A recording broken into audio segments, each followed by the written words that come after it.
Hindus కి grounds for divorce ఏంటో question వచ్చింది DM లో. ఫస్ట్ వచ్చి అడల్టరీ. ఈ గ్రౌండ్స్ ఇప్పుడు చెప్పబోయే బోత్ హస్బెండ్ అండ్ వైఫ్ ఇద్దరు యూస్ చేసుకోవచ్చు.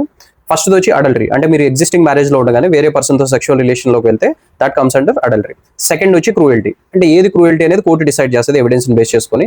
అంటే వైఫ్ ని ఎవిడెన్స్ లేకుండా అనుమానించడమా, లేకపోతే హస్బెండ్ అనుమానించడమా, it can be anything. Okay. Third వచ్చి డిసర్షన్, అంటే మోర్ దెన్ 2 years పాటు ఒకవేళ మీరు వదిలేసి ఉంటే వైఫ్ ఆర్ హస్బెండ్ ని, you can file for divorce. Okay.